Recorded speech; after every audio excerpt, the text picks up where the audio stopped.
Out the new HTC Desire 10, Desire Lifestyle 10 and the Desire, Pro. yeah, the Desire 10 Pro. So anyone who doesn't know, the Desire series was the one that launched HTC into stardom way back when. So the HTC Desire was probably the first Android phone that really competed with iPhones, aside from the Samsung Galaxy S2. Now the Desire series has been pegged down to mid-range status, but high mid-range status in a lot of ways. So these two devices, the Desire 10 and Desire 10 Pro, are both 5.5-inch screen devices with virtually identical design. We haven't got our hands on the phones just yet, but what we have done is had a really comprehensive look through all the specs. We've also uploaded a couple of pictures into the Google Drive link below. So if you want to check them out, you can do. There will be more in there. They're uploading as I speak. So yeah, Gina, you quite like the designs of these. I love the designs of them. When I opened it up, I'm not normally sort of blown away by the looks of new phones. You know, I'm sort of hard to please. But I opened up my emails and was like, wow, these are beautiful. Yeah. For mid-rangers, absolutely. Yeah, the design is stunning, I think. So a couple of weeks ago, Gina said, if I could just get my hands on a green phone. And HTC must have heard, because this is available in like a mint green variety. Kind of looks similar to the Nexus 6P Icy Blue. Yeah, I think technically it's blue, but in the photos, you know, it sort of gets away with the minty green. Exactly, so maybe we can get that one in. Fingers crossed. So, like I said, the two phones, 5.5-inch screens. The Desire Pro has a 1080p display paired with a MediaTek Helio P10 processor inside. Now, this is a Pro, but that's not a super high-end chip. It's an octa-core chip still, but it's the same one that's found in the Xperia XA and the Vodafone Smart Platinum Smart Ultra 7. Smart Ultra 7, which I just had a look, and is £139. Yeah. I think it's cheaper than when I even reviewed it. And that's a Pro, that's a higher end version, whereas the Lifestyle has a Snapdragon 400, which is a pretty old chip, and on top of that, under the hood, it's just got pretty good specs, but not mind-blowing specs. Thanks, Gaganpreet Singh. He says you guys are fabulous. Oh, you're fabulous. Yeah, so these two phones, design-wise, look really cool. HTC terms it as a new elegant metal design with flagship features. The Full HD screen is going to stand out, be on par with the iPhone 7 Plus in terms of resolution. The 720p display on the 5.5-inch Lifestyle isn't sounding so great, unfortunately, but what it does have on its side is sound. Yes, we're talking about the Lifestyle now. Lifestyle, sorry, I was just reading the comments.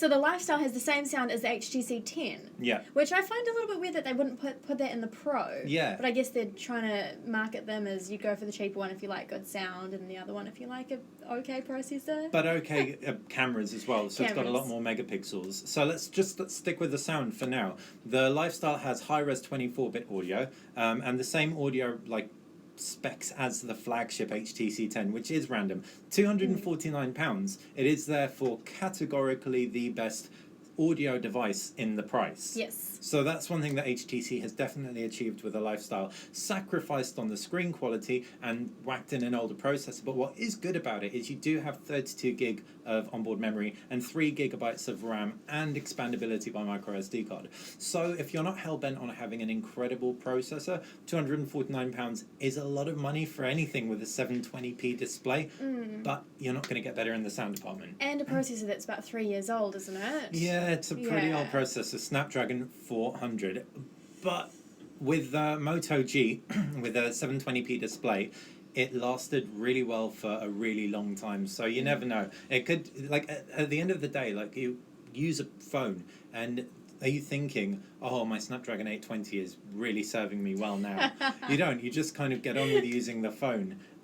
So that's a Lifestyle. In terms of the Pro, what other specs are under the hood? So there's the MediaTek P10 Helio. This one has a fingerprint scanner as well, which is great for a mid-ranger. Yeah. Although we don't have the price. We don't have the price or the release. So the release date will be November. So September for the Lifestyle. But that's the same chipset, as you said, with the Ultra 7 and the XA, and I've used both of those phones, and they did stutter on me, and they were a bit of a drag to use. Okay. So, I don't know, maybe they've utilised it somehow. One thing it does have over both of those is more RAM. So it's got either 3 gigabytes of RAM and 32 gig internal memory, or 4 gig of RAM and 64 gig internal memory, which for a mid-ranger is very, very good. I game a lot, so anyone who does game a lot knows that internal memory is priceless, and both are also expandable by micro SD card. True. So, and we can't really say too much categorically about the Pro until we get the pricing in.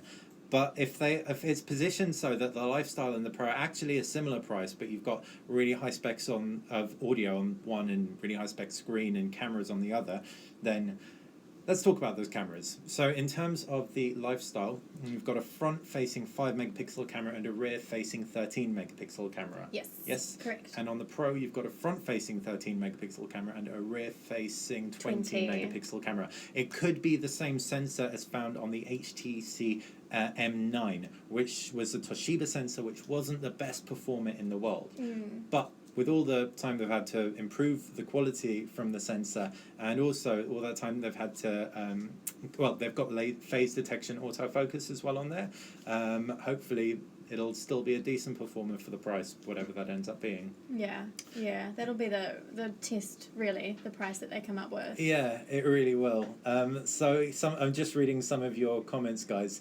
A lot of you guys are saying MediaTek processor, MediaTek. MediaTek processor cheaper, so making better profit margins. Cheaper, but is it going to be cheaper than a 2-plus-year-old Snapdragon 400? Who knows?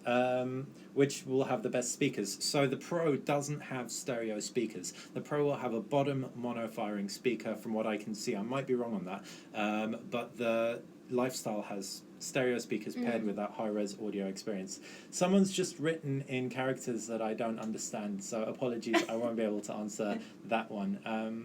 But yeah, I'd say this is kind of sounding like a device that is on par in price with the Xperia XA. Yeah. The £249. What are the mid-range? The Moto G as well. Yeah. So those kinds of high-end devices, not much cheaper than the Vodafone Smart Platinum 7. No, at £300. At £300. In fact, the Pro might even be more expensive than the Platinum 7. The Pro might be, and like the Platinum 7, like the OnePlus 3, it's kind of a really beautiful high-ender at a mid-range price. It's got a Quad HD display. Also has front stereo speakers. It's effectively an Alcatel Idol One Touch 4S. But yeah. What's also good about the Pro, though, is it does have a 3,000 milliamp battery under the hood versus the 2,750 for the Lifestyle. So the Lifestyle is slightly below. With 5.5-inch screens, they should have similar power consumptions, although the processors will make a difference. Snapdragon more kind of economical, or is it going to be the Helio? Gina had a bad experience with the XA battery, but I wouldn't put that down to the processor. God, it was terrible. It was tiny. Yeah. It's like 2,400. It was 2,300, I think. So it's dinky little battery. But I did love that phone. Yeah, the design of it.